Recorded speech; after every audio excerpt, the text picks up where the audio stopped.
Hello all of you, welcome back to my channel. मैं आज आप लोगों के लिए लेकर आ चुकी हूँ एक कलेक्टिव रीडिंग जिसका टॉपिक रहने वाला है क्या आपके क्रश को आपकी फीलिंग्स के बारे में पता है। Does your crush no about your feelings. क्या आपके क्रश मेल फीमेल जो भी हैं क्या वो जानते हैं या जानती हैं कि आप उनको लेकर कैसा महसूस करते हैं। ये रीडिंग जनरल है, कलेक्टिव है। हो सकता है कि आपकी सिचुएशन के साथ एक्यूरेटली रेजोनेट करे, हो सकता है सिर्फ कुछ % रेजोनेट करे। तो ओपन माइंडेड होकर सुनिएगा और ज़बरदस्ती अपने आप को रीडिंग में फिट इन मत कीजिएगा। जितना रेजोनेट हो उतना ही एक्सेप्ट कीजिए एंड लीव द रेस्ट। ये रीडिंग सभी ज़ोडिएक साइंस के लिए है, हर उम्र के व्यक्ति के लिए है, टाइमलेस है। ओके, देखते हैं यहाँ पे कि आपके क्रश को क्या आपकी फीलिंग्स के बारे में पता है। वेल व्यूअर्स, यहाँ पर तो ऐसा लग रहा है कि जिस पर्सन पर आपको क्रश है ऐसा लगता है कि काफ़ी गुड लुकिंग है। ओके, जिस भी इंसान पर आपको क्रश है इट लुक्स लाइक कि वो बहुत गुड लुकिंग है।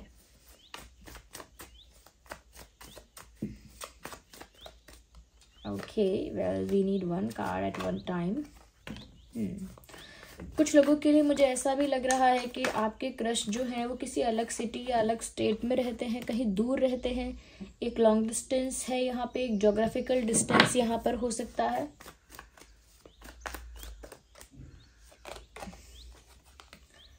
मुझे यहाँ पर ऐसा भी लगता है कि कहीं ना कहीं आपके क्रश को आपकी फीलिंग्स के बारे में एग्जैक्टली नहीं पता है।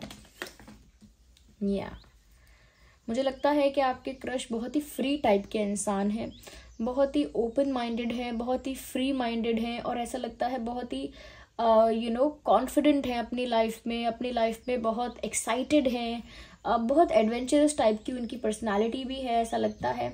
तो आई थिंक व्यूअर्स, आपके जो क्रश है ना वो काफ़ी गुड लुकिंग भी हैं और बहुत सारे लोगों के लिए ऐसी पॉसिबिलिटी है कि आप लोगों के क्रश के साथ आपका एक लॉन्ग डिस्टेंस कनेक्शन है, यानी कि एक ज्योग्राफिकल फिजिकल डिस्टेंस है। यहाँ पे किसी अलग सिटी, अलग कंट्री या अलग विलेज या टाउन में रहते हैं, एक डिस्टेंस नज़र आ रहा है।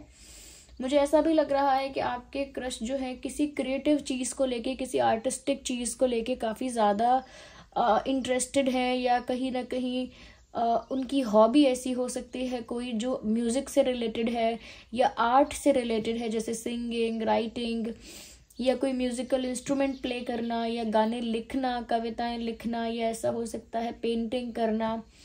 कुछ भी ऐसा जो बहुत आर्टिस्टिक है, बहुत क्रिएटिव है, ऐसा काम करने में मुझे लगता है वो काफ़ी पैशनेट है ऐसी चीज़ों के लिए। और मुझे ऐसा लगता है कि आपके क्रश काफ़ी गुड लुकिंग है। आई थिंक उनके लुक्स की वजह से सिर्फ आप ही नहीं और भी बहुत लोग उनकी तरफ अट्रैक्ट होते हैं। तो ये कुछ चीज़ें मैं इसीलिए बता रही हूँ कि जिससे पहले तो आप रिलेट कर पाएँ कि क्या ये आपके क्रश के बारे में बात हो रही है कि वो गुड लुकिंग है। कुछ लोगों के लिए 30-40% लोगों के लिए हो सकता है लॉन्ग डिस्टेंस में है ये, और थोड़ी ज़िद्दी पर्सनालिटी के है, यानी कि आपके क्रश जो है ना व्यूअर्स, गुड लुकिंग तो है लेकिन ज़िद्दी भी बहुत है। जो उन्हें चाहिए वो चाहिए ही, स्टबन थोड़ा उनका नेचर है। यहाँ पर ऐसा भी लगता है बहुत फ्री माइंडेड है, ओपन माइंडेड है, बहुत चिल कूल टाइप के इंसान है, मेल फीमेल दोनों के लिए ही बोल रही हूँ। और काफ़ी आर्टिस्टिक है या फिर म्यूज़िक में उनका टेस्ट बहुत अच्छा हो सकता है, बहुत ही अच्छी क्वालिटी का, अच्छे टाइप का, अच्छी कैटेगरी का म्यूज़िक सुनना पसंद करते हैं। काफ़ी आर्टिस्टिक म्यूज़िक या कहीं ना कहीं बहुत ही क्लासिकल टाइप का या कुछ ऐसा जो बहुत ही हटके है और बहुत ही ब्यूटीफुल है, उनका टेस्ट अच्छा हो सकता है म्यूज़िक में। यस, और काफ़ी एम्बिशियस इंसान है आपके क्रश, लाइफ में ना कहीं पहुंचना चाहते हैं, कुछ हासिल करना चाहते हैं। तो व्यूअर्स, रही आपकी फीलिंग्स की बात, तो मुझे लगता है कि इनको आपकी फीलिंग्स के बारे में इतना आइडिया नहीं है। ये अपनी ही लाइफ में मगन है, इस समय अपनी ही लाइफ में मगन है, अपनी ही धुन में खोए हुए हैं या खोई हुई हैं। इनको आसपास की कोई खबर नहीं है। इवन अगर आप इनके फ्रेंड सर्कल में भी हैं या आप इनसे एक फ्रेंड की तरह इंटरेक्ट करते रहते हैं या करती भी हैं, या even if you observe this person from far away, अगर आप दूर से भी इनको देखते हैं या इनसे इंटरेक्ट भी करते हैं या फ्रेंड सर्कल में भी अगर आप इनके हैं, तो भी मुझे लगता है कि इनको नहीं पता इस बारे में कि आप इनको पसंद करते हैं। मुझे यहाँ पर ऐसा लगता है कि ऑलरेडी इनका फोकस किसी और चीज़ पर है। ये किसी चीज़ के लिए ये तो प्रिपेयर कर रहे हैं, पढ़ाई कर रहे हैं, स्टडी चल रही है, नहीं तो किसी जॉब में इनका बहुत ज़्यादा फोकस है। But they are doing something, teacher हैं या कुछ दे डू समथिंग, कुछ करती हैं या कुछ करते हैं, और उनका जो फोकस है वो 100% उस चीज़ में ही है। वॉट एवर दे डू, वो जो भी करती हैं या करते हैं, उनका फोकस किसी ऐसी चीज़ में है जो उनकी लाइफ में इस समय बहुत इम्पॉर्टेंट है। और वो कोई ऐसी चीज़ हो सकती है जो करियर से रिलेटेड है, करियर से रिलेटेड या उनके ड्रीम्स, उनका पैशन। मुझे लगता है ये कहीं जाने के लिए भी प्लानिंग कर रहे हैं, ट्रैवल के लिए कहीं ना कहीं कुछ प्लान कर रहे हैं, किसी ट्रिप पर जाना है या किसी इम्पोर्टेंट काम के लिए कहीं जाना है या किसी फैमिली ट्रिप पर जाना है या कुछ फंक्शन या पार्टी अटेंड करने कहीं जाना है। बट ट्रैवल भी प्लान कर रहे हो सकते हैं और अपने करियर में फोकस बहुत ज़्यादा इस समय है इनका। मुझे ऐसा लगता है कि बहुत कुछ अपनी लाइफ से ये चाहते हैं और उसको क्रिएट करने में लगे हुए हैं, बस उसी को पाने में, उसी को पूरा करने में हार्डवर्क कर रहे हैं, उसी के लिए फोकस कर रहे हैं, कहीं ना कहीं उसी सक्सेस को मैनिफेस्ट कर रहे हैं या कर रही हैं। तो इनका ध्यान उस तरफ ज़्यादा है क्योंकि ये इंसान, मैंने कहा, बहुत एम्बिशियस है, लाइफ में बहुत आगे जाना चाहते हैं, इनके सपने भी बहुत हैं। ओके, इनके सपने भी बहुत हैं और ये अपने सपनों को पूरा करना चाहते हैं। मुझे लगता है कि बहुत ही डेडिकेटेड, हार्ड वर्किंग नहीं कहूँगी लेकिन स्मार्ट वर्किंग कहूँगी, बहुत ही डेडिकेटेड, फोकस्ड, हार्ड वर्किंग भी और स्मार्ट वर्किंग भी ये इंसान है। और काफ़ी मुझे लगता है कि स्ट्रॉन्ग मैनिफेस्टर हैं। ये जो चाहें अपनी लाइफ में मैनिफेस्ट कर सकते हैं। ये इनका ज़िद्दी होना इस वजह से नहीं है कि बस ज़िद्दी है, इनका ज़िद्दीपन हमेशा इनके लिए काम भी आया है। जब जब इन्होंने किसी चीज़ की ज़िद ठानी है उसे पाकर रहे हैं या पाकर रही हैं। मुझे ऐसा लगता है व्यूअर्स, कहीं ना कहीं ये इंसान ट्रैवल करने के बारे में सोच रहे हैं करंटली या ऑलरेडी ट्रैवल कर रहे हैं। यस, और मुझे लगता है अकेले कहीं ना कहीं लाइफ को ये इस समय एंजॉय कर रहे हैं। मुझे ऐसा नहीं लगता कि इनकी लाइफ में कोई और है इस समय। No, I can not see someone else. मुझे कोई और नज़र नहीं आ रहा है। मुझे लगता है अकेले अपने साथ, अपने खुद के साथ एंजॉय कर रहे हैं, यानी कि अकेले वक्त बिताने में इनको बहुत फ्रीडम महसूस हो रही है, बहुत ही अच्छा लग रहा है। मुझे लगता है ट्रैवल भी सोच रहे हैं। मुझे लगता है कि अपनी आर्टिस्टिक स्किल की वजह से भी कहीं ना कहीं उसमें बिजी रहते हैं। सिंगिंग, म्यूजिक, कुछ टैलेंट है ऐसा जिसमें ध्यान है इनका, चाहे वो एक्टिंग हो, डांसिंग हो, कुछ भी हो, XYZ, they are very much focused into that. उसमें काफ़ी फोकस है इनका। But when it comes to know about your feelings, मुझे लगता है कि इनको आपकी फीलिंग्स के बारे में ज़्यादा नहीं पता। इस समय ये इंसान पूरी तरह से अपनी ही लाइफ में फोकस्ड है। इस इंसान का जो ज़ोडिएक साइन है वो हो सकता है Aries, Leo, Sagittarius. Yes, Aries, Leo, Sagittarius हो सकता है। आगे हम और भी बताएंगे।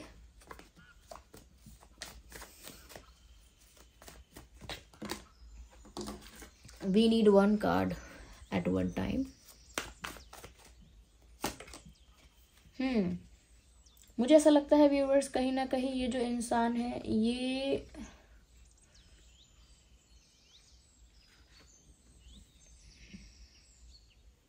किसी चीज़ के लिए बहुत जल्दी में है। कुछ अचीव करना है, कुछ पाना है, कहीं जाना है, कुछ करना है और बहुत जल्दी करना है। बहुत जल्दी में है ये कुछ करने के। कोई चीज़ इनको चाहिए और उसके लिए बहुत इम्पेशेंट है ये करंटली अपनी लाइफ में। सन कार्ड, मुझे लगता है व्यूअर्स, जिस तरह की सक्सेस ये मैनिफेस्ट करना चाहते हैं, जिस तरह के सपने इन्होंने देखे हैं, जिस तरह के गोल्स इनके हैं, ये सब पूरा कर पाएंगे। क्योंकि यहाँ मैनिफेस्ट कर रहा है कोई इंसान और यहाँ सन का कार्ड आया है। ये अपनी लाइफ के सक्सेस पर, अपने सपनों के सक्सेस पर इस समय ध्यान दे रहे हैं। अपनी जीत, अपने सपनों को पूरा करना, अपने गोल्स को पूरा करना, इस समय ये इनका एम है और ये उस चीज़ के लिए इस समय इंतज़ार नहीं कर सकते। या I don't think they know about your feelings. मुझे नहीं लगता कि इन्हें आपकी फीलिंग्स के बारे में पता है। बट लेट्स सी, आगे देखते हैं, कुछ और कार्ड्स भी क्लैरिफाई करते हैं टू सी कि कुछ है ऐसा।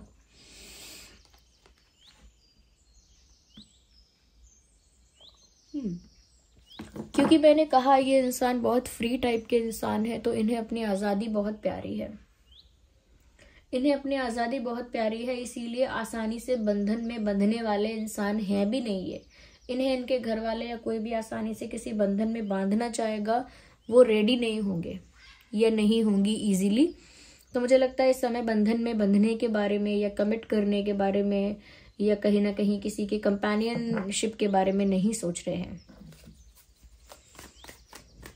या वो आज़ादी में खुशी महसूस कर रहे हैं, अकेला होने में बहुत फ्री फील कर रहे हैं, बहुत फ्रीडम महसूस कर रहे हैं।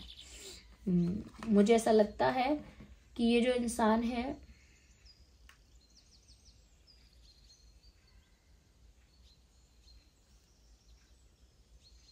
इनके पास ऑप्शन है कि ये इस समय अपनी लव लाइफ पे ध्यान दें या करियर पे ध्यान दें, कहीं और ध्यान दें।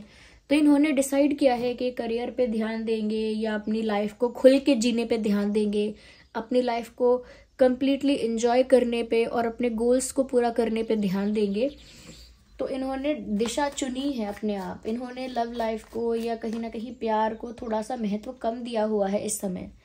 ओके, इन प्यार को इस समय ज़्यादा महत्व नहीं दिया हुआ है। जो भी रास्ते हैं इनके पास, इन्होंने प्यार का रास्ता अभी नहीं चुना है। दैट इज़ वाई इनको आपकी फीलिंग्स के बारे में नहीं पता। और अगर इनको थोड़ा बहुत आइडिया है भी, even if they know little, क्योंकि मुझे इस वाले कार्ड से थोड़ा लगता है, थोड़ा बहुत लग रहा है कि शायद इनको थोड़ा अंदाज़ा हो। तो अगर इन्हें थोड़ा बहुत अंदाज़ा है भी तो भी व्यूअर्स ये ऐसा ही प्रिटेंड करेंगे, ऐसा ही दिखाएंगे कि मुझे कुछ नहीं पता, क्योंकि वो उस चीज़ को सीरियस नहीं करना चाहते, क्योंकि वो उस बात को आगे नहीं बढ़ाना चाहते, नहीं बढ़ाना चाहती। इसीलिए अगर उनको ऐसा लगा भी है, ऐसा महसूस भी हुआ है कि शायद आप उन्हें पसंद करते हो, शायद आपके मन में एक लाइकिंग है इनके लिए, तो भी उन्होंने जानबूझ के ऐसा ही प्रिटेंड किया है कि ऐसा नहीं है, मुझे ऐसा नहीं लगता। जानबूझ के ऐसा दिखाया है कि नहीं, मैंने तो कुछ नोटिस नहीं किया, ये मैंने नहीं ध्यान दिया कि ऐसा कुछ है। उन्होंने जानबूझ के उसको डिनाई किया है, जानबूझ के उसको निग्लेक्ट किया है। Yes, because they are alone in their life. अभी सिंगल भी दिख रहे हैं, अलोन भी दिख रहे हैं, कहीं ना कहीं अब अकेले में बहुत चिंतन कर रहे हैं, बहुत बहुत ज़्यादा डीप थिंकिंग कर रहे हैं, अपने विचारों में कहीं ना कहीं खोए हुए हैं। और डीप एनालिसिस, डीप थिंकिंग यहाँ पर चल रही है। अकेले में कुछ सोच रहे हैं, बहुत इंटेलिजेंटली कुछ सोच रहे हैं। तो मुझे ऐसा लगता है व्यूअर्स कि even if they know little bit about that, अगर उनको थोड़ा बहुत भी आपकी फीलिंग्स के बारे में पता है, they choose to be silent on that. उन्होंने डिसाइड किया है कि उस चीज़ पर वो चुप ही रहेंगे और कुछ रिएक्ट नहीं करेंगे या कुछ एक्ट नहीं करेंगे उसके ऊपर। They won't act upon that. यहाँ पर अगर हम और ज़ोडिएक साइंस बोलें तो यहाँ पर जेमिनाई, लिब्रा, एक्वेरियस भी है। Gemini, Libra, Aquarius, Aries, Leo, Sagittarius. Yes, ये प्रोमिनेंट साइंस है, ये प्रोमिनेंट साइंस है। बाकी ये रीडिंग सभी ज़ोडिएक साइंस के लिए है। ओके, यस व्यूअर्स, आपके क्रश के नाम में डी हो सकता है, D for doll, and T हो सकता है for the telephone, T and N, S, H, A, double A, double E, Y, R, K, G, Y, P, U, L. ये कुछ अल्फ़ाबेट्स है व्यूअर्स जो आपके या उनके नाम में हो सकते हैं, आपके क्रश के नाम में या आपके नाम में हो सकते हैं। और ये रीडिंग किसी ऐसे क्रश के लिए एप्लीकेबल है जो एटलीस्ट आपको जानते हैं, आपका नाम जानते हैं। ये किसी स्ट्रेंजर के लिए या किसी सेलिब्रिटी क्रश के लिए एप्लीकेबल नहीं है। ओके व्यूअर्स, तो आई एम श्योर जिस भी क्रश के लिए आप ये देख रहे हैं, आपके क्रश एटलीस्ट आपको जानते हैं या आपका नाम जानते हैं, ये थोड़ा बहुत आपसे इंटरेक्ट किया है लाइफ में। Okay, so this was the reading. I hope ये रीडिंग आपके लिए हेल्पफुल और रिलेटेबल रही है। अगर इस रीडिंग ने आपको थोड़ा भी हेल्प किया, गाइड किया, वीडियो को लाइक करें, कमेंट करें, शेयर करें, सब्सक्राइब करें, बेल आइकन को प्रेस करें। ओके व्यूअर्स, और अगर आप इस चैनल पर नए हैं तो बेल आइकन ज़रूर प्रेस कर लें और इस फैमिली का हिस्सा बन जाएं। ओके, रीडिंग को क्लेम करने के लिए एंजल नंबर टाइप करें और रीडिंग को क्लेम करें।